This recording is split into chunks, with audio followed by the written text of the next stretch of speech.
보통 중개사법은 1시면 진도가 이제 끝날 겁니다. 다른 과목은 좀 민법이나 개론 같은 경우는 한 2시까지 가죠.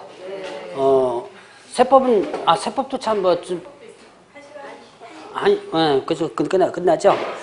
이제 저 같은 경우는 1시가 이제 수업 끝난 기본적인 시간인데 진도를 나가다 보면 조금 늦을 수도 있어요. 그래서 혹시나 이제 제가 이제 거의 다 1시 10분 막 요 사이에 끝내다 보니까 그 시간을 넘어가 버리면 그다음부터는 이제 여러분들이 안다니라고요. 매 수업 안 끝내나 시고 해가지고 항상 기본적으로 1시 수업 시간이 끝나는 거는 1시 반이라고 생각하세요. 여러분들이 약속을 잡거나 약속 같은 거 뭐 있을 수도 있죠. 약속을 잡거나 그러면 1시에 약속 잡지 마시고요. 1시 반에 항상 약속 잡으세요. 일찍 끝나면 조금 기다리면 되는 거고. 그러니까 가끔 이제 저 수업을 하다 보면 딱 보여요. 1시만 딱 지나가 버리면 그때부터 아주 얼굴이 안달복달되는 분들이 아주 한 반은 그렇게 보이더라고요. 그러니까 항상 제가 이제 보통 이제 1시에 끝나지만 수업 시간은 1시 반부터 1시 반에 끝난다라고 생각을 하시고 공부를 하시고요. 자, 일단 보죠. 여러분들 34페이지에 보니까 이제 총칙 부분으로 넘어갑니다. 총칙 부분에 보면 이제 법의 법령, 구성, 성격 이런 것들이 나오는데 이제 1월달 첫 시간이니까 자주 안 하지만 그래도 해야 될 한 번은 짚고 넘어가야 될 부분이 있어요. 36페이지부터 먼저 하죠. 36페이지 보니까 부동산 중개업의 연역, 그 다음 페이지예요. 36페이지 펴셨어요? 그 페이지 밑에 보니까 박스가 하나 있죠. 자, 부동산 중개업의 역사를 갖다 공부하는 겁니다.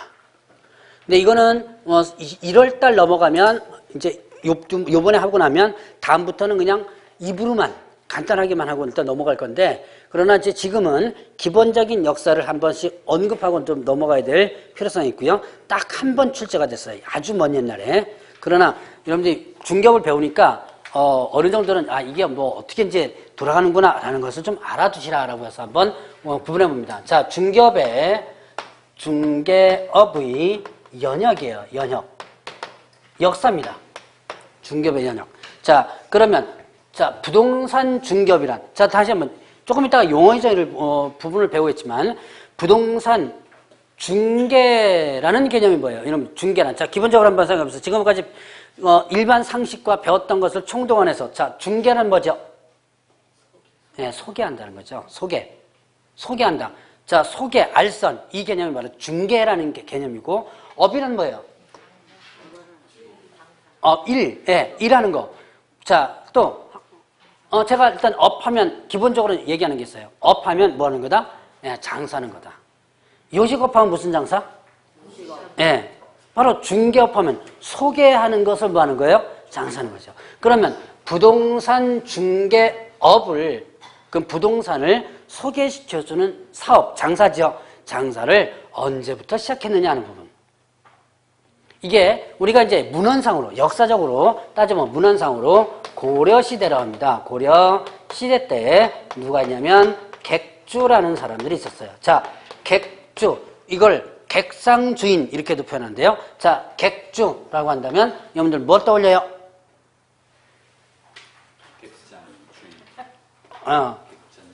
그래서 뭐 보니까 용문객잔 뭐 영화 나오는 그 객잔. 근데 객잔이 뭐예요, 이게?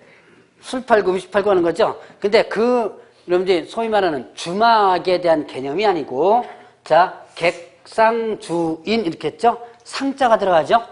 그럼 뭐예요? 장사꾼이죠, 장사꾼들. 자, 여러분들이 고려시대 때 장사꾼들이 있었죠? 장사꾼. 뭐, 왕건의 시조가 있던 송도상인과 또 개성상이 있었죠? 왜? 바로 이 장사꾼들이에요, 장사꾼들.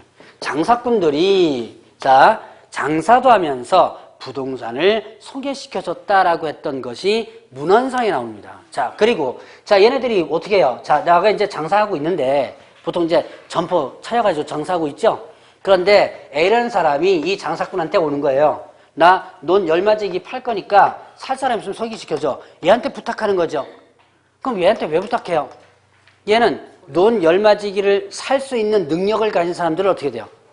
알고 있으니까 얘한테 만약에 부탁하면 빨리 이제 팔리는 거죠. 그러면 이 객주라는 사람이 B라는 사람한테 가서 건너 마을에 논 열맞이기 나온 게 있으니까 네가 한번 사봐라. 즉 이 객주라는 사람이 A와 B를 모아주는 거예요. 소개시켜 주는 거죠. 자, 그래서 논 열맞이기가 팔렸습니다. 결국은 누가? 이 사람이 뭐 해준 거예요? 소개시켜 준 거죠. 그럼 예나 지금이나 뭐는 없다? 공짜가 없죠. 그럼 뭘 받아요? 소위 말하는 뭐 지금은 흔히 말 수수료 보수라 그러는데 옛날에 이거를 뭐라 하냐면 구전이라고 표현했었어요. 지금도 시골에 가면 구전이라는 표현을 쓰는 동네가 있어요. 실제로. 자, 바로 이렇게 하면서 자, 문헌상에 보면 부동산을 소개시켜줬다. 돈 받고. 자, 이런 것들이 문헌에 나오면서부터 고려시대 때 객주라는 사람들이 중개업의 효시다라고 표현을 합니다. 요게 이제 옛날에 시험 문제 한번 나왔던 얘기예요. 자, 그러면 조선 초중기가 있는데요. 자, 이때는 객주, 거간이라는 사람들이 나타나요. 자, 일단 객주 똑같죠? 그 다음에 거간은 뭐냐면 흥정꾼이라고 보시면 돼요. 그래서 장사꾼 중에서 흥정을 잘하는 사람들이 전문적으로 흥정꾼이 되는 사람들이 있어요. 그래서 여러분들이 왜 그게 KBS 개그 프로그램인가? 그거 보면 왜 지금은 그 안 나오지만 왜 무슨 땅을 샀는데 살려고 그러는데 돈 얼마 줘 그러니까 아니까 뭐 그 흥정 전문꾼 왜 여자 누구야? 누구 둘이 나와가지고 뭐 하는 거 보셨는지 모르겠다. 그 프로그램이 뭔지 모르겠다. 지금이 그 제목이 생각났는데 바로 전문적인 꾼이 나오는 거예요. 그 꾼을 뭐라 하냐면 거간이라고 그래요. 그래서 이걸 흔히들 거간꾼 이렇게 표현하거든요. 자, 바로 이런 사람들이 장사도 하면서 부동산도 소개시켜주게 돼요. 자, 그러다가 이제 조선 후기 말로 들어갑니다. 자, 조선 후기 말 때 뭐가 나타나냐면 자, 각회, 그 다음에 또 집주름 이런 사람이 나타나요. 혹은 이런 사람들 다른 말로 뭐라 하냐면 거간이라고 표현하기도 합니다. 자, 이런 사람들은 어떤 사람이냐면 자, 이거 거간이에요. 거간. 즉 객주거간인데 자, 옛날에는 뭐도 했고요. 자, 조선 초중기까지는 일단은 장사도 하면서 뭐도 고려시대 똑같아요. 장사도 하면서 부동산도 소개시켜주게 돼요. 근데 후기 때로 넘어가면서 이제 이런 객주거간들이 분화가 됩니다. 업종이 분화가 되면서 이제 나는 장사 안 하고 부동산만 소개시켜준 일을 하겠다라고 해서 전문적인 업종으로서 나타나는 게 바로 각회나 집주름이에요. 자, 이런 사람들을 뭐라 그런다? 거간이라고 표현한다 그랬죠? 자, 그러면 이제 이때부터는 전문적으로 부동산을 갖다가 어떻게 돼요? 이제 소개시켜주는 전문업자가 나오게 되는 거죠. 그러면서 자, 요때 분쟁이 발생합니다. 왜 분쟁이 발생하느냐? 객주거가들이 전문화가 돼요. 그래서 여러분들 보부상이라는 거 들어보셨죠? 국사 공부를 옛날에 뭐 했던 분들 다 아마 기억날 거예요. 보부상이 바로 객주관에서 나옵니다. 또 부동산 전문적으로 소개시켜준 사람도 어디서 나와요? 객주관에서 나오죠. 한 테두리에서 여러 개 전문 업종이 생기다 보니까 서로의 업권에 대한 싸움, 지금도 업권 싸움만 일어나죠. 누구랑 일단 붙어요. 자, 부동산 중개 쪽은 누구와 많이 또 싸움해요. 일단 얼마 전에 보니까 변호사들도 부동산 중개하겠다고 지금 움직이고 있더라고요, 보니까. 자, 그것처럼 서로들 업권 싸움이 일어나는데 그런 업권 싸움을 규제하기 위해서 법제가 나타납니다. 그 법제가 뭐냐면 객주, 거간, 규칙이라는 게 나타나요. 뭐 연도수가 이건 1890년대 나오는데 연도수까지는 뭐 여러분들이 외울 필요는 없고 그냥 이게 나타난다라고만 일단 보시면 돼요. 자, 객주 규칙이 나타났다가 그 3년 뒤에 객주 거간에 대한 인가제가 나타나요. 그러니까 이제는 이쪽 전에는 어떻게 돼요? 객주 거간이 되기 위해서는 그냥 자유업이었는데 근데 이쪽에는 어떻게 된다? 이제는 국가의 뭐를 인가를 받는다. 그러니까 자유업에서 이제는 인가제로가 바뀌게 됩니다.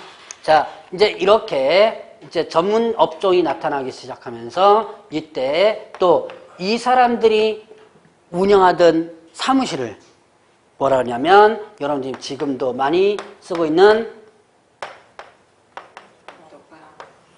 복덕방이 바로 이때 나오는 거예요. 자, 이게 원래 말은 참 좋죠. 복과 덕을 전해주는 방이에요. 그러니까 이게 열심히 돈 벌어가지고 부동산을 사고 또 팔면서 또 이익도 남기고 진짜 복과 덕을 전해주는 방이죠. 이 방이 60년대부터 아주 안 좋게 되죠. 여기가 뭐가 되는 거예요 지금? 부동산 투기하고 사기에 온상이 돼버리죠. 유명한 아줌마를 뭐라 그래요? 여기서 예, 복부인 뭐 대표적인 사람이 누구라 그랬어요? 예, 장영자라는 대표적인 사람이죠. 예. 제가 그 2008년도인가 9년도 8년도인가 때 강의를 하는데 이 출신이 있었어요. 복부인 출신. 젊었을 때 뛰어들어가지고 그때는 예를 들어서 아파트 전매가 이루어져 분양하는 데 가가지고 분양권 당첨 딱 받은 거 갖고 돌리기 시작하면 하루에 많이 돌리면 6번까지 돌아간답니다. 6번, 7번까지. 그러니까 이 돌아간다는 얘기가 무슨 뜻이에요? 소유자가 아침부터 시작해가지고 소유권이 계속 어떻게 돼요? 바뀌어 나가는 거죠. 바뀌는 와중에 어떻게 됩니까? 예, 계속 뻥튀기가 계속 되는 거죠. 하루에 6번 이렇게 되는 경우도 봤답니다. 그러니까 그때는 그 아파트 분양하는 데 가가지고 전매 이렇게 돌리죠. 돈을 사실인지 아닌지 모르겠지만 혹시 저 복부인 출신 계세요? 사실인 얘기하니까 그 사람이 얘기하던데 사실인지 아닌지 모르겠지만 밑에다가 자루다 놓고 넣었대요. 그냥 이게 지갑에 넣는 게 아니라 계속 분양권을 돌리고 하다 보니까 자루에다가 돈을 넣었대요. 그러니까 누군가가 한 움큼 이렇게 빼가도 오늘 얼마나 벌었는지 그 돈이 얼마나 빼갔는지 모를 정도로 그 정도로 돈을 벌었더라고요. 자, 근데 결국은 그게 다 뭐예요? 나중에 이미지를 추락시키는 부분에 나오죠. 그래서 지금 복덕방이라는 말을 쓰면 된다, 안 된다? 안 됩니다. 이제부터는 복덕방이라는 말을 쓰면 안 되고요. 자, 이때 복덕방일 때 여러분들이 또 여기서 또 나오는 용어가 하나 더 있죠. 돈을 뭐라 그래요? 중개수수료를 뭐라 그랬죠? 지금도 많이 하죠. 왜? 복비라는 말 쓰지 마시고 이제는 복비라는 말 쓰지 마시고 뭐라고 써야 된다? 중개보수.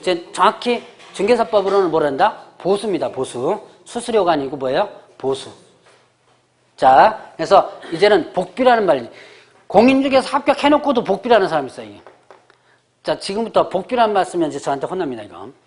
자, 지금부터는 뭐라고 한다? 중개보수라고 합니다. 자, 어쨌든 복덕방이라는 말이 여기서부터 나오기 시작해요. 자, 그리고 나서 일제시대가 들어옵니다. 일제시대. 자, 일제강점기라 그러죠? 이때는 소개영업 취체규칙이라는 것이 나옵니다. 소개영업 취체규칙이 나오는데 이때는 이런 소개영업, 아직까지 중개라는 말이 안 나와요. 소개라는 말 계속 씁니다. 자, 이때는 허가를 받아야 돼요. 이때는 뭐 토지 수탈을 목적으로 했던 부분도 있고요. 자, 해방이 됩니다.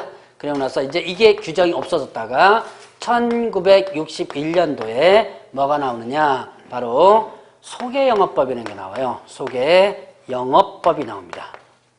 자, 이제 요때부터가 여러분들이 좀 주의를 해줘야 되는데, 자, 소개영업법. 아직까지 뭐가 안 나와요? 중개라는 말이 안 나오죠? 소개라는 말이 나옵니다. 자, 그래서 부동산을 소개해주는 사람을 부동산 소개업자라고 표현했고요. 소개업자. 자, 그 다음에 또 그 부동산을 소개해주는 장소를 뭐라 하냐면 부동산 소개소라고 표현했었어요. 자, 지금도 어디에 가니까 부동산 소개소라는 간판을 제가 언뜻 본 것 같은데 옛날에 부동산 소개소라고 실제로 이 법에 근거해서 있었어요.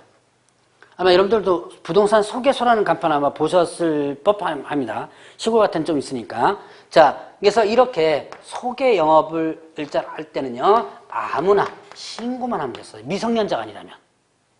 미성년자가 아니라면 신고만 하면 아무나 됐습니다. 그래서 주로 누가 많이 했었어요? 예, 할아버지. 저 은퇴하고 나서 이제 할 일 없죠? 그럼 이제 동네 내 집 있습니다. 집 담벼락 하나 턱 터가지고서는 많이 했었죠, 왜? 자, 그 다음에 또 누가 했었어요? 아, 동네 이장이는 얘네들 불법이고, 조폭들이 많이 했었습니다. 이 부동산과 관련된 부분이, 자, 옛날에 손에 깍두기들 있죠? 깍두기들, 이 부동산, 그 전에 자금줄이었었어요. 그래서, 이쪽, 이제, 이 주택가 쪽은요, 완전히 사라졌습니다. 완전히 사라졌는데, 아직도 조금 남아있다 그러더라고. 어디 쪽에서? 토지 쪽에서 아직 남아있대요. 토지 쪽에 보면, 여러분들 이제 토지 쪽에 난물 오는 곳에 가가지고 하면, 웬 깍두기들이 와가지고, 껍적껍적 됩니다. 자, 아직도 조금 남아있다 그러더라고, 보니까. 자, 이때는, 그 문제가 한번 많이 있었죠. 그러니까 그때 당시에 투기도 많이 일어나고, 자, 그러면서 강력하게 규제가 필요하다 그래서 1983년도 때, 자, 부동산 중개업법이라는 법이 나옵니다. 자, 지금까지는 뭐였다가 소개라는 말을 썼죠? 그러다가 중개라는 말이 이제 나오기 시작해요. 자, 여기에 의해서 이제는 아무나 하지 못하고 자, 공인중개사 자격증이 나오기 시작합니다. 아까 몇 년도에 첫 해 시험이 있었다 그랬어요? 네, 85년도 1회 시험이 있었다 그랬죠? 자, 그리고 이 공인중개사 자격증 나오면서부터 한동안은 자격증 있는 사람과 없는 사람을 같이 허가 내줘요. 자, 이제는 이 공인중개사요, 허가제로 바뀝니다. 한동안 한 5년 동안을 자격증 있는 사람과 없는 사람을 같이 허가를 내줍니다. 다만 자격증 있는 사람에게는 업무 지역을 전국으로 해놓고요. 자격증 없는 사람 업무 지역을 좀 제한시켜요. 그 동네로다가. 제한시키면서 대신 허가를 일단 내주게 돼요. 그러다가 이제 1990년도부터 공인중개사 자격이 없으면 부동산을 못하는 세제로 이제 나타나게 되고요. 자, 이것이 이제 2006년도에 2006년도에 뭘로 바뀌냐면 공인중개사의 업무 및 부동산 거래 신고, 부동산 거래 신고에 관한 법률 있죠? 신고에 관한 법률로 바뀝니다. 부동산 거래 신고 제도가 나오면서부터 요 제도가 일단 들어왔다가 요게 2014년도까지 해서 빠집니다. 그래서 지금 현재 무슨 법이 된 거예요? 공인중개사법이라는 법이 됐죠. 자, 대략적인 한번 역사. 자, 지금 공인중개사법에서는 허가제가 아닌 지금 뭘로 나오냐면 등록제로 지금 나오고 있어요. 대략적으로 역사를 한번 구분을 해봤는데 이거는 외우려고 하지 마세요. 그냥 필기도 하지 마시고 수업 그냥 한번 듣고 넘어가시기 바랍니다. 3월 달에는 아예 요거 그냥 간단하게만 언급하고 그냥 넘어갈 거예요, 아마. 대략적인 역사를 왜 여기서 하느냐? 이게 어느 정도는 머릿속에 들어와야지만 부동산 중개업과 관련된 부분을 공부할 때 몇 가지를 좀 제가 체크해야 될 부분이 있어요. 그래서 전반적인 내용을 한번 살펴봤습니다. 자, 그러면 이제 지금 현재 여러분들 공인중개사 법령을 지금 배우고 있죠. 자, 이제 역사를 배웠으니까 뒤에 보세요. 34페이지 보세요. 거기 보니까 공인중개사 법령의 구성 성격 나오는데, 자, 공인중개사 법령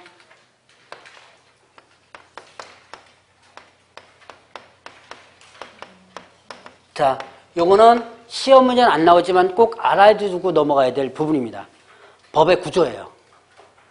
뭐 이 시험 문제에서 법령이란 뭐냐 뭐 이런 거 안 나옵니다. 그렇지만 법의 구조는 알고 지나가줘야 돼요. 자, 우리가 흔히 여러분들 과목에 공인중개사 법령, 그 다음에 중개실무 이렇게 나오죠. 이때 법령이란 뭐냐? 요 법령이란 세 개를 합한 겁니다. 법률, 그 다음에 또 시행령, 그리고 또 뭐예요? 시행규칙, 이렇게 세 가지. 자, 법률은 어디서 만드는 거예요? 법은 어디서 만드는 거? 국회에서 만드는 거죠. 국가가 아니고 우리나라 삼권 분립이죠. 자, 국회에서 뭘 만드는 거예요? 법을 만드는 게 국회의 본 역할이죠. 예산 뭐 여러 가지 있지만. 자, 일단은 법률은요, 국회에서 만드는 건데, 이때 국회에서 법률을 만들 때 큰 틀만 만들어요. 아주 세부적인 것까지를 얘네들이 다 못 만들어요. 자, 그래서 큰 틀, 아주 큰 틀을 갖다가 만들어 놓고 나서, 자, 그리고 나서 나머지는 우리가 요만큼 만들었으니까 이거를 근거로 해서 나머지는 네가 만들어라, 위임시킨다 그랬어요. 자, 위임시킵니다. 그럼 시행령은 국회에서 큰 틀을 만들고 나머지 틀을 네가 만들어 위임시키는 거죠. 그럼 어디다가 위임시키느냐? 자, 대통령한테 위임시켜요. 국회에서 일단 큰 틀을 만들고 나머지 우리가 요만큼 틀을 만들었으니까 나머지 세부적인 틀은 네가 만들어라. 너는 누구라 그랬어요? 대통령이라고 그랬어요. 그리고 대통령이 만드는 것을 시행령이라고 그래요. 자, 그래서 다시 한번, 자, 시행령은 누가 만드는 거다? 대통령이 만드는 거다. 그래서 시행령을 다른 말로 말하면 뭐라고 표현한다? 대통령령이라고 표현을 하는 거예요. 이 대통령령은 법률의 근거에서 만듭니다. 이 법률을 벗어나면 안 돼요. 자, 벗어나면 안 되고 이 범위 내에서 대통령이 이제 큰 틀에서 중간 틀을 만드는 거예요. 근데 대통령도 바쁘니까 어떻게 한다? 자, 나도 요만큼만 만들었으니까 나머지는 네가 만들어라. 다시 너한테 위임시킵니다. 그럼 얘 너는 누구냐? 바로 이거는 각 부서장이에요. 각 부서, 각 행정부처 있죠? 행정부처에다가 맡겨버린 거예요. 자, 그러니까 국회에서 큰 틀 만들었죠? 중간 틀을 누가 만들었다? 대통령 만들었죠? 자, 나머지 세부적인 것은 어떻게 하라? 나머지 네가 만들어라는 얘기예요. 그래서 시행규칙을 각 부서에서 만든다 그래서 이거를 부령이라고 그러는 거예요. 자, 시행령을 다른 말로 뭐라 그러고? 대통령령, 시행규칙을 다른 말로 뭐라 그런다? 부령, 이렇게 표현하는데요. 자, 그러면 이때 대통령은 한 사람입니까? 굳이 이름을 쓸 필요가 없죠. 뭐 이름 안 써도 누군지 아니까. 그런데 행정부처는 어느 부서에서 만들었다는 것을 어떻게 돼요? 표시는 해줘야죠. 그래서 자, 담당 부서명이 붙어요. 공인중개사법은 어느 부서 담당? 네, 국토교통담당이죠. 그래서 공인중개사법의 시행규칙을 뭐라 그런다? 시행규칙을 국토교통부령 이렇게 표현하는 거예요. 자, 다른 부서면 어떻게 돼요? 다른 부서명이 붙는 거죠. 자, 그래서 지금 대통령령과 국토교통부령 이 두 개. 자, 지금 법령이 어떻게 된다라고 하는 것은 일단은 이거 시험 문제 안 나오지만 여러분들이 기본적으로 알아두시라고 그랬죠? 자, 그런데 실제로 시험 문제에서는 어떻게 나오냐? 대통령, 뭐뭐는 대통령령으로 정한다. 이러한 사항에 대해서는 대통령령으로 정한다. 이렇게 나왔다면 그 사항은 누구한테 위임시키는 거예요? 대통령한테 위임시키는 거죠. 이러한 사항은 국토교통부령으로 정한다 그러면 그 사항은 누구한테 위임시키는 거예요? 국토교통부에 위임시키는 거죠. 자, 이거를 거꾸로 뒤집어서 가끔 문제 나와요. 난이도가 높은 문제 나올 때. 자, 대통령령으로 정한다를 뭘로 바꿔서? 국토교통부로 정한다. 바꿔서 국토교통부로 정한다를 거꾸로 해가지고 대통령으로 정한다. 이거 틀렸다 해가지고 나오는 거예요. 실제로 이런 게 출제됐던 문제들이 상당히 많습니다. 앞으로 이런 구분을 나중에 할 거예요, 아마. 자, 그러면 이 세 가지를 묶어서 뭐라 그런다 그랬어요? 법령이라 그런다 그랬죠. 세 가지를 묶어서 뭐라 그런다? 법령. 그러면 자, 지금 출제 범위가 공인중개사 법령 및 중개실무 이렇게 됐죠? 그러면 법령 범위 내에서 시행규칙까지가 출제돼요. 그래서 특히 제 과목은 아주 상세한 사소한 부분까지도 출제가 됩니다. 가끔 보면 아주 세부적인 부분을 제가 강의하다 보면 여러분들이 그런 얘기를 해요. 야, 이런 것까지 강의하냐 그래요. 근데 실제로 출제비도 거기까지 넘어가는 거예요. 아주 세부적인 것까지. 자, 그러면 이제 이거 보죠. 각 부서장에게 넘겼는데 여기까지에서 정하면 이게 뭐야? 소위 말하는 법령이 돼가지고 국가에서 시행하는 거죠? 그럼 이 여기까지 정한 것은 다 국가적, 공통적으로 시행되는 거예요.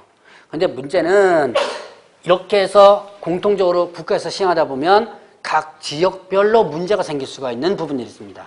그래서 이 법에서 보면 각 지역별로 그럼 너네 동네에서 요 범위 내에서 알아서 정해라 라고 해가지고 지방자치단체에서 법을 갖다가 만들 수 있도록 이 범위 내에서 해놓은 게 있어요. 자, 지방자치단체에서 법을 정한 거를 법을 뭐라 그런다? 만든 법을 조례라 그랬죠. 자, 그럼 조례는 지방자치단체에서 만든 법입니다. 근데 조례는 다시 두 가지로 나눠지죠. 지방자치단체 종류가 두 가지죠. 무슨 조례? 자, 지방지자체가 뭘로 나눠져요? 광역지자체와 그 다음에 또 기초지자체로 나눠지죠. 자, 그래서 조례는 광역조례와 그 다음에 기초지자체 조례로 나눠집니다. 광역조례는 뭐예요? 그렇죠. 도조례죠. 기초지자체 조례는요, 시, 군, 구 조례가 되는 거예요. 자, 강원도로 따지면 강원도 조례는 어디에 들어가는 거? 광역조례죠. 시도조례. 자, 광역조례입니다. 강원도조례. 원주시도 지방자치단체죠. 근데 지자체긴 지자체인데 광역의 기초예요. 기초죠. 원주시 조례가 있겠죠. 원주시 조례 있습니다. 이거는 뭐다? 시군구조례예요. 자, 그래서 조례도 두 가지 종류가 있다. 그럼 조례는 시험 문제 나온다, 안 나온다? 안 나옵니다. 나오면 큰일 납니다. 왜 큰일 나요? 서울하고 강원도하고 틀리죠? 내용이 틀립니다. 조례가 나오면 큰일 나요. 그러나 자, 조례는 시험 문제 안 나오지만 조례가 있다는 것은 여러분 알고 지나가줘야 돼요. 자, 이제 구성 이렇게 한번 구분을 해보고 거기 보니까 뭐 저 몇 조 뭐 하고 이런 건 여러분들 기억할 필요 없고요. 법의 성격을 볼까요? 여러분들 35페이지 보면 법의 성격. 자, 공인중개사법은 어떤 성격이냐? 공인중개사법의 성격. 자, 여러분들 지금 배우는 공인중개사법의 성격은요. 요거는 16회 때인가 시험 문제 딱 한 번 나왔던 적이 있었던 부분입니다. 그러니까 별거 다 나와요. 그러니까 여러분들은 별거 다 나오니까 어떻게 공부된다? 별거 다 공부해줘야 돼요. 자, 물론 이제 나중에 이제 중요한 부분은 집중적으로 하는 부분도 있겠지만, 자, 공인중개사법은 자, 부동산 중개 관련해서는 일반법 혹은 또 기본법 성격이다라고 표현합니다. 자, 부동산 중개에는 일반적으로, 기본적으로 무슨 법이 적용된다? 부동산 중개에는 기본적으로 무슨 법 적용? 일반법. 자, 부동산 중개는 기본적으로 무슨 법? 공인중개사법이 적용된다는 얘기예요. 자, 부동산을 소개시켜주는 부동산 중개에 부동산 등기법 적용하는 거 아니잖아요. 그죠?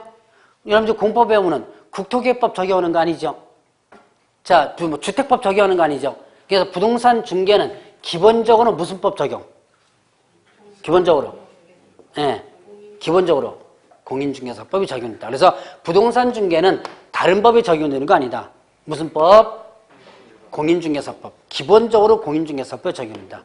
그래서 일반법 혹은 기본법 이렇게 표현해요. 부동산 중개는.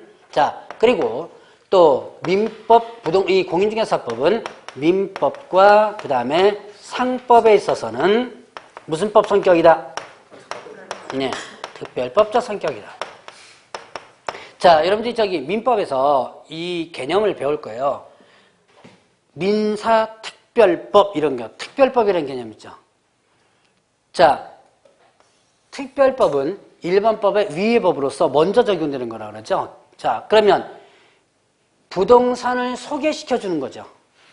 부동산을 소개시켜 주는 거니까 소개와 관련된 부분이니까 기본적으로 뭐예요? 민사관계죠. 개인과 개인대 관계에서 민사관계죠. 그 민사관계 원래 기본법이 뭐예요? 민사관계에서 원래 기본법은 민법이죠, 당연히. 민법이죠. 그런데 부동산 중개는 민법이 있음에도 불구하고 또 다른 특별한 법이 있더라. 무슨 법? 자, 무슨 법? 네. 부동산 중개는 소개시켜주는 민사관계다. 그럼 민사관계 기본법은 민법이지만 그런데 부동산 중개 관련된 부분은 특별한 무슨 법이 있더라? 공인중개사법이 있더라. 그러니까 민법을 우선 적용하지 않고 무슨 법을 먼저 적용한다? 공인중개사법을 우선 적용한다는 얘기예요. 그래서 특별법의 성격이에요. 자, 그 다음에 부동산 중개 업자를 붙이면 뭐가 되는 거예요? 자, 업. 아까 뭐라 그랬죠? 업. 장사한다 그랬죠? 부동산 소개시켜주는 장사죠. 자, 장사, 업, 장사와 관련된 기본법이 뭐예요? 그렇죠. 기본적으로 상법이 적용되죠. 그런데 부동산 중개업 이런 장사만큼은 상법보다 더 한 단계 위법이 있더라. 어떤 법이에요? 공인중개사법이죠. 공인중개사법을 먼저 적용을 하고 난 다음에 그 다음에 관련 규정이 없을 때 상법을 적용한다는 얘기죠. 그래서 민법과 상법에 있어서는 무슨 법이다? 특별법적인 성격을 지닌다라고 합니다. 자, 그러면 이렇게 두 가지 특징에 또 세 번째 보면 중간법이라고 합니다. 중간법이다. 자, 이거는요, 무슨 얘기냐면 공법적인 성격과 그 다음에 또 사법적인 성격이 모두 혼합되어 있다. 자, 여러분들이 공법은 금요일날 공법하나요? 공법은 자, 공부하신 분들 기억해 보세요. 공법은 누구와 누구 사이의 관계를 규율하는 것. 국가와 개인 간의 관계를 규율하는 것으로서 국가가 우월적 지위에서 행사한다 그러죠? 어떤 것을 갖다가 정책 위반을 만드는데 공법적인 어떤 제도를 만드는데 국민과 합의해가지고 만드는 거? 아니죠. 만들어가지고 무조건 강제 시행이죠. 자, 그래서 공법은 국가와 국민 간의 관계를 규율하는 것으로서 국가가 우월적 지위에서 행사하는 거. 사법은요, 누구와 누구 사이, 개인과 개인 사이에 규율하는 그 사법이죠. 이 두 가지가 모두 혼합되어 있다 그래서 이걸 뭐라 하냐면 중간법이라고 그래요. 제가 공인중개사법은 공법적인 성격과 사법적인 성격이 모두 해당된다라고 볼 수 있는 거죠. 자, 그래서 이런 내용들도 일단 가지고 있다. 자, 그래서 세 가지 성격만 일단 구분을 하고 넘어가면 됩니다. 자, 그러면 이제 37페이지에 보니까 또 뭐가 나오냐면 법의 제정 목적. 자, 제정이라고 하는죠. 제정이 뭐예요? 만드는 거죠. 공인중개사법을 만든 이유를 제정 목적이라고 합니다. 제정, 만든 이유. 자, 이 만든 이유를 잘 생각해 보면요. 이것도 머릿속에, 이것도 시험 문제 상당히 많이 출제되고 있는 부분입니다. 반드시 좀 기억을 해놔야 될 부분인데, 제정 목적을 잘 생각을 하면 달달달달 외우지 않아도, 될 수 있어요. 자, 제정 목적은 만든 이유. 이 법의 제정 목적이라고 공인중개사법을 만든 이유죠. 만든 이유를 쭉 한번 설명한 거고, 자, 보통 이제 법의 맨 앞에 1조에는 이 법을 왜 만들었다는 그 이유를 갖다가 됩니다. 제 1조에 대부분 되는데, 자, 만든 이유를 한번 볼까요? 자, 뭐라고 되어 있어요? 이 법은 뭐라고 그랬어요? 공인중개사의 업무 등에 관한 사항을 정하여, 그 다음에 또 전문성을 제고하고, 그 다음에 또 부동산 중개업을 건전하게 육성해서 어떻게 했다? 국민경제 이바지함을 목적으로 한다. 자, 제정 목적 다시 한번 볼까요? 제정 목적을 보면 만든 이유라 그랬죠? 이 법은 그래서요, 공인중개사의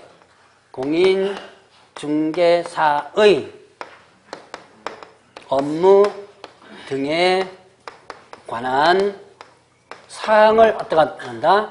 정한다 그랬죠? 정하여, 그 다음에 또 그 뒤에 뭐라고 나오죠?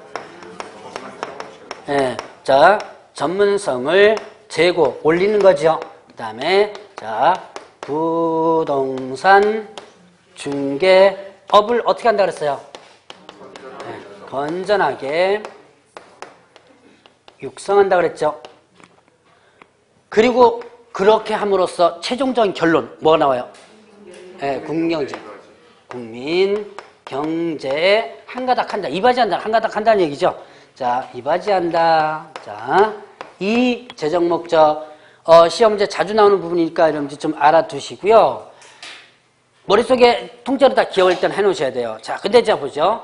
공인중개사의 엄정한 선을 잔다. 자, 공인중개사법이죠. 그러니까 공인중개사법이니까 당연히 공인중개사 관련된 업무 등에 관한 사항을 정하는 거예요. 자, 그러면 이 두 개를 보면 옛날 생각 한번 해보세요. 이걸 거꾸로 뒤집어 놓으면 옛날이 나옵니다. 이걸 거꾸로 뒤집으면. 자, 전문성을 제고한다. 옛날에 부동산 중개업과 관련해서 전문성이 있었어요, 없었어요? 없었죠. 자, 그래서 어떻게 합니까? 아까 잠깐 말했지만 나중에 퇴직한 사람들 뭘로 다 간 거예요, 주로? 소일거리를 많이 했죠. 조폭들 얘기도 나왔지만, 그러니까 실질적으로 전문성이 거의 없었어요. 옛날에 그 부동산 해주는 사람들 보면 계약서 한 장 딸랑 써주고서 돈 받고 그랬죠, 왜? 그래서 이런 전문성이 없다 보니까 이런 전문성을 뭐 하겠다? 높이겠다는 얘기예요. 뭐 만들어가지고요? 뭘 만들어서? 지금 뭐 공부하고 있는 중? 시험 쳐가지고? 물론 그것도 있지만 지금 공부하는 번지수라도 지금 하품만 하지 말고 지금 하품 두 분이서 지금 주로 집중적으로 지금 하품하고 있습니다. 지금 누가 누군지 다 알고 있어요. 지금. 자, 보죠. 이 지금 여러분들이 공부하는 게 뭘 지금 공부하고 있는지 제목이 뭐예요? 지금 공인중개사법에 대한 그건 큰 틀이고 요게 공부하는 거 요거 지금 뭘 공부하고 있는 중? 재정이 뭐예요? 만드는 거고 목적은 뭐라 그랬어요? 이유라 그랬죠. 이유. 무슨 법? 예, 공인중개사법을 만든 이유. 이 법을 왜 만들었냐? 이 법을 왜 만드냐? 만든 이유. 재정 목적이란 만든 이유라 그랬죠? 만든 이유가 뭐냐? 자, 결국 공인중개사 업무 정한다는 얘기예요. 그 다음에 자, 이게 뭐다? 이게 자, 거꾸로 이 법을 만든 이유를 여러분들이 이해를 하시려면 옛날 생각하라. 이 두 개를 거꾸로 뒤집어서 생각해라. 자, 옛날에 전문성이 있었다 없었다? 없었다. 그래서 뭐 만들어가지고 공인중개사법을 만들어서 전문성을 높이겠다는 얘기예요. 됐죠? 옛날에 전문성이 없었으니까. 그 다음에 또 하나. 부동산 중개업을 어떻게 한다? 건전하게 육성한다. 옛날에 부동산 중개업이 건전했었어요? 안 했었어요? 어떻게 알아요? 안 했다는 거 아니면 잘 알고 있죠? 지금도 부동산 공인중개사 공부하시는 분들이 있으면 옆에서 뭐라 그래? 사기꾼 얘기를 아마 하시는 분 있을걸요, 아마? 지금 상당히 많이 높아졌어. 이 전문성이 올라가고, 전문성을, 이거 왜 이게, 전문성을 제고하고, 자, 글자가 하나 더 들어갔네. 자, 지금도 가끔 보면, 이 공인중개사에 대한 부분, 사기, 뭐, 이런 것을 아직도 이 얘기하는 사람들이 많을 거예요, 아마. 자, 옛날에 건전하지 못했다는 얘기예요. 그러니까 직업도 제대로 얘기 못한, 옛날에 실제로 이런 사례가 있었는데요. 제가 이제 옛날에 공인중개사 협회라는 곳을 근무한 적이 있었습니다. 근데 그때 그 동작구 지회장, 지금 아마 돌아가셨는지 모르겠네. 그때 당시 동작구의 지회장이었는데요. 자기 아들이 초등학교 다닐 때 자기 아들이 부모 직업란에 요즘은 부모 직업란 잘 안 쓰죠, 왜? 근데 옛날에는 같이 썼잖아요. 직업란에 무직이라고 썼대요. 뭐라고 안 쓰고 부동산자들 안 쓰고요. 실제로 그 얘기를 하더라고요. 그러니까 왜 그랬어요? 그 꼬맹이들도 부동산 하면 동네 애들이 놀리는 거예요, 이게. 그때 당시 그랬었습니다, 실제로. 그 정도로 이게 건전하지 못한 부분이 많았던 거죠. 지금 상당히 어떻게 됐어요? 건전해졌죠? 네, 많이 건전해졌습니다. 옛날과 대비하면 엄청나게 건전해진 거예요, 이게. 자, 뭐 만들어서 시행했기 때문에 그래요? 뭘 만들었기 때문에? 공인중개사법을 만들었기 때문에. 자, 그래서 이 두 가지를 이렇게 보면 옛날 생각을 좀 한번 해보시면 됩니다. 그러면 그래서 전문성도 올려놓고 그 다음에 부동산 중개업을 건전하게 육성하다 보면 결국은 어떤 결과가 나온다? 국민경제 이바지 하는 결과가 나온다는 얘기예요. 자, 바로 이게 재정 목적. 자, 재정 목적은 일단 의미를 파악하면서 한번 보죠. 자, 재정 목적 다시 한번 합니다. 뭐라고 그랬죠? 재정 목적은 다시 한번 읊어보세요. 읊어보세요. 뭐라고 됐어요? 예. 전문성 제고하고, 예.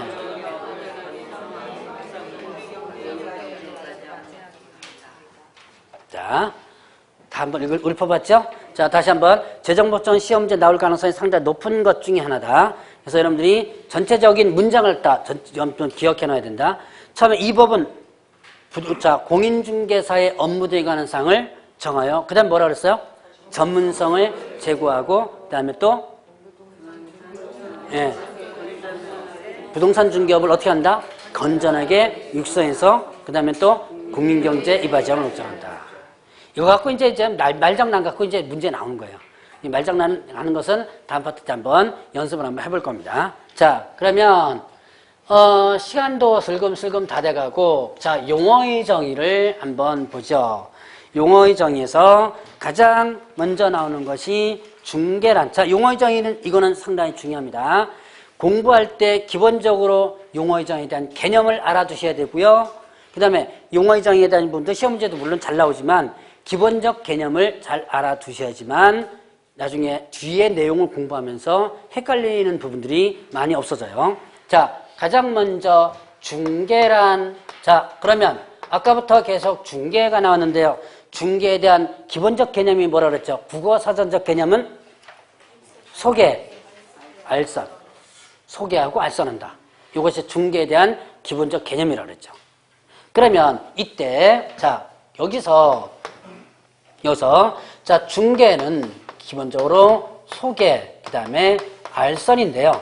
그럼 이 법에서는 어떻게 중개를 정의하고 있느냐? 법적으로 어떻게 정리를 해놨느냐? 자, 중개란 뭐라 했죠? 법 제3조 규정에 의한. 자, 예를 들면 중개란 용어 정의를 한번 같이 보시기 바랍니다. 3조 규정에는 뭐에 대하여? 중개 대상물에 대하여. 거래 당사자 간의 매매, 교환, 임대차. 그 밖에 권리득 실변경에 관한 행위를 뭐 하는 것? 알선하는 것. 자, 이렇게 했죠. 자, 그러면 이제 중개란 중개 대상물에 대하여 거래 당사자 간의 자, 매매, 그 다음에 또 교환, 그리고 임대차, 그 밖의 권리득실 변경이죠. 그 밖의 권리득실 변경에 관한 행위를 뭐 하는 거다? 알선하는 것. 이렇게 됐죠. 자, 이 중개라는 용어의 정의에서 앞뒤 다 떼내고 아주 중요한 문구만 딱 살려놓으면 중개 대상물에 대하여 알선하는 거예요. 가장 중요한 문구입니다. 자, 이 법상의 중개란 뭐에 대한 알선이다? 중개 대상물에 대한 알선이다. 자, 소개시켜주는 거죠? 소개알선이라고 했습니다. 그러면 뭘 소개시켜주는 거? 중개 대상물을 소개시켜주는 거. 이 법에서 중개는. 그러면 이때 자, 중개 대상물 부분은 뭐냐? 자, 토지, 그 다음에 건축물, 그 밖에 토지에 정착물 있고요. 그 다음에 임목, 광업재단, 그리고 뭐가 있다? 공장재단이에요. 광업재단과 공장재단. 자, 크게 5가지입니다. 토지, 건축물, 그 밖에 토지의 정착물, 그 다음에 임목, 광업재단, 공장재단. 이건 뭐 다음 주에 해야 될 것 같은데. 자, 이 5가지, 아마 다음 주에는 요 중개대상물에도 상대, 뭡니까? 좀 기본적으로 한번 살펴볼 겁니다. 5가지에 대한 알선만을 뭐라 그런다? 이 법상의 중개라고 합니다. 그러면 저 보죠. 우리가 일반적 국어사전적 개념의 중개는 소개라는 개념이에요. 그러니까 우리가 흔히들 중개라는 말을 참 많이 써요. 가장 대표적으로 소개해주는 게 뭐 있어요? 자, 일단 이거 눈에 보이는 거 말고, 칠판에 눈에 보이는 거 말고, 일반적으로 소개시켜주는 거. 직업도 뭐가 되는 거예요? 소개해주는 거죠. 남자, 여자 소개해주는 직업도 있죠. 직업 소개뿐만 아니라 결혼 상담소인가 거기도 있죠. 이것도 소개예요. 자, 이것도 중개입니다. 직업을 소개시켜주는 걸 뭐라 하냐면 직업 중개라고 그러고, 남자, 여자 소개시켜주는 걸 뭐라 하냐면 결혼 중개, 혼인 중개라고 그래요. 그런데 여기서는 남자, 여자 소개시켜주는 게 여기 있는 거 아니고 직업 소개시켜 여기 있는 게 아니죠. 뭘 소개시켜주는 거? 요 5가지를 소개시켜주는 거예요. 이 5가지가 아닌 소개는, 자, 요 토지하고 건축물, 임목, 광업자단, 공장자단 있죠. 요 5가지가 아닌 알선은 이 법의 중개에 해당되나요, 안 되나요? 안 되죠. 이제 여기서 이게 중요한 겁니다. 요 5가지가 아닌 것에 대한 알선은 이 법 적용이 안 되는 거예요. 이 법상이 뭐가 아니기 때문에 중개가 아니니까. 예를 들어서, 자, 남자, 여자 소개시켜주는 결혼중개가 있습니다. 이것도 분명히 소개라고 그랬죠. 자, 남자, 여자 소개시켜줘요. 그럼 이 공인중개사법에 적용된다, 안 된다? 안 되는 거죠. 왜? 이 법상이 뭐가 아니기 때문에? 중개가 아니기 때문에. 그래서 다른 법이 있어요. 결혼중개업 관리에 관한 법이라는 별도의 법이 있습니다. 자, 직업을 소개시켜줘요. 직업 자체를 소개시켜주는 거. 이것도 이 법 적용한다, 안 한다? 왜 안 해요? 예, 결국 뭐에 대한 알선이 아니니까? 중개대상 아니니까. 중개대상물의 알선이 아니니까. 자, 바로 이 중개대상물에 대한 것만 알선하는 것에 대해서는 이 법이 적용되는 거죠. 자, 근데 이제 이런 중개대상물을 거래 당사자 사이에 매매, 교환, 임대차, 뭔지는 대충 알죠? 팔고 사는 거, 맞바꾸는 거, 임대차 뭐 이런 거 잘 알고 있을 거예요. 자, 그것뿐만 아니라 그 밖의 권리득실 변경이에요. 자, 그러면 보죠. 권리득실 변경 행위의 대표적인 것이 뭘까요? 권리득실 변경 행위의 대표적인 거? 예. 분양권 뭐 그런 거. 그게 뭐예요? 매매잖아요. 뭐 우회 건 보면 돼요. 우회 보면 매매, 교환, 임대차 이런 게 권리, 득실 변경 행위. 득, 취득하는 거, 실, 없어지는 거죠. 주고받는 거죠. 거기에 대표적인 것이 뭐다? 매매, 교환, 임대차입니다. 그런데 그거 말고도 권리실 변경이 있더라는 얘기예요. 자, 그 밖의 이게 뭐예요? 매매, 교환, 임대차 말고도 또 있다는 얘기죠. 바로 이제 각종 권리 설정이에요. 저당권을 설정하는 거, 그 다음에 또 전세권 설정하는 거, 지상권, 지역권, 임차권 이런 거 있죠? 이런 권리를 설정하는 것을 알선한다면 이게 뭐가 된다? 이게 뭐가 돼요? 이 법상의 중개가 되는 거예요. 자, 그러니까 이런 토지나 건축물과 관련된 뭐를 설정하는 것도 저당권 설정하는 것도 뭐든지 이 법상의 중개라는 거죠. 왜냐? 토지의 저당권 설정하는 거니까 결국 중개대상물에서 권리 설정하는 거죠. 그래서 자, 여기서 이제 포인트 다시 봅니다. 이 법상의 중개는 뭐에 대한 알선만을 얘기한다? 자, 상당히 중요한 거예요. 뭐에 대한 알선만을 얘기한다? 중개 대상물에 대한 알선만을 얘기한다. 자, 중개 대상물에 대한 알선만을 얘기한다고 그랬습니다. 자, 그러면 여기에서 이런 판례가 있어요. 여러분들 교재에다 나올 거예요. 금전소비대차,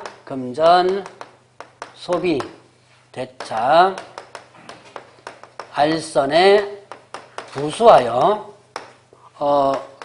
저당권 설정 행위를 알선했다. 자, 요게 이 법상의 중개에 해당되느냐 안 되느냐.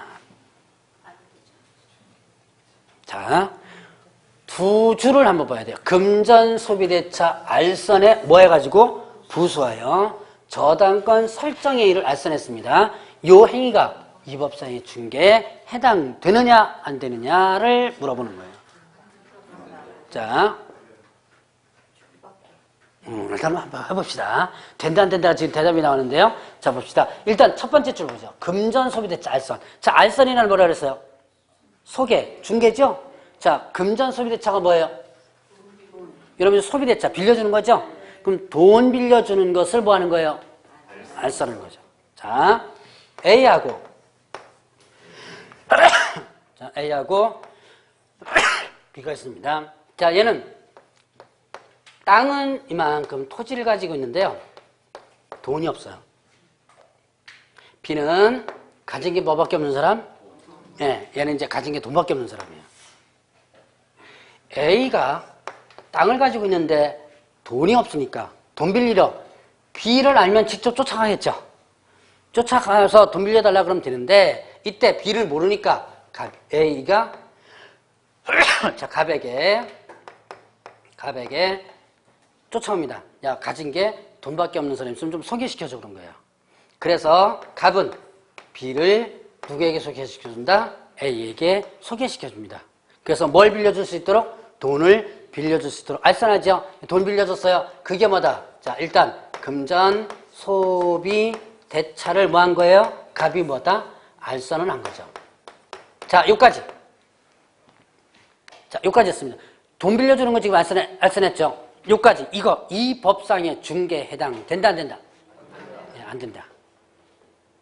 왜요? 네, 뭐를 지금 알선한 거예요, 지금? 금전을 알선했죠. 근데 금전은 이 안에 들어가요, 안 들어가요? 안 들어가죠. 그러니까, 자, 요까지 알선한 것에 대해서는 이 법상의 중개에 해당되지 않습니다. 그러니까 당연히 이 법 자체가 적용되지 않죠. 그런데 문제는 이제 여기서 문제죠. B가 A에게 돈을 빌려주려고 보니까 얘가 먹고 튈 것 같죠. 그래서 어떻게 해요? 이 토지에다가 뭐를 설정해놓고 저당권을 설정해놓고 돈을 빌려주는 거예요. 저당권을 설정하는 조건으로. 그래서 저당권을 설정을 해놓고 돈을 빌려줬습니다. 자, 그럼 이제 여기 때 이게 이제 두 번째 줄이에요. 그 금전 서비스 알선에 뭐 해가지고 부수하여 결국은 저당권 설정일을 갑이 어떻게 돼요? 결국은 갑이 A와 B 사이에 A의 토지에 뭐를 저당권 설정하는 것을 뭐 한 거예요 지금? 알선했죠? 자, 이거 이 법상의 중개에 해당된다 안 된다? 네, 된다. 자, 그래서 요 두 번째 줄로 가면 이 법상의 중개에 해당된다는 얘기예요. 결국 지금 중개 대상물에 대해서 권리 설정하는 걸 알선해준 거죠? 그럼 이거는 이 법상의 중개에 해당된다. 자, 이 판례는 시험 문제에 상당히 자주 나오는 판례이기도 한데요. 이 판례를 보면 이 법상의 중개냐 아니냐를 따져나갈 수 있는 부분들이 여기서 나오는 거예요. 자, 그래서 여러분들이 자, 이 판례를 보면서 중개에 대한 기본적 개념이 아주 중요한 부분입니다. 왜 중요하느냐? 이거 갖고 이 법이 적용되느냐 안 되느냐 이거 갖고 따집니다. 나중에 겸업에 문제가 생길 수 있고요. 자, 그래서 자, 이런 중개에 대한 기본적 개념을 한번 정리해봐라. 자, 자세히 한번 중개는 뭐라 그랬어요? 중개는 뭐에 대하여? 중개 대상물에 대하여? 네. 중개 대상물에 대하여 다시 거래 당사자 간의 매매, 교환, 임대차 그 밖에 권리도 실변경하는 행위를 알선하는 것. 여기서 포인트는 뭐에 대한 알선이다? 중개 대상물에 대한 알선이다. 그런데 여러분 이제 공부할 때는요. 제가 포인트를 잡아준 중개 대상물의 알선뿐만 아니라 이 전체 문장을 다 좀 기억해 놓으셔야 돼요. 자, 그래서 중개 대상물 용어의 정의 오늘은 그냥 여기까지 하겠습니다. 하고 다음 주에는 중개 용어의 정의 다시 복습을 다시 여기서부터 간단하게 다시 하고 뒤에 용어의 정의를 하도록 하죠. 제가 첫 번째 시간에도 얘기했지만 여러분들이 수업 끝나고 나서 접어놓기는 38페이지 접어놓으세요. 38페이지 중개 있죠? 거기를 접어놓으시기 바랍니다. 다음에 이제 중개라는 말 다시 한번 언급하고 넘어갈 부분이니까 그래서 수업 끝나고 딱 나면 이제부터는 여러분들 스스로 공부할 수 있는 뭘 만들어라? 시간을 이제 좀 만들어서 오후 때 이제는 뭐 도시락 싸와가지고 여기서 좀 드시고 공부도 좀 하시고 그런 시간을 갖다 좀 만들어 주시기 바랍니다. 조금씩 해줘야 돼요, 이거는요. 자, 다음 주에 뵙도록 하겠습니다.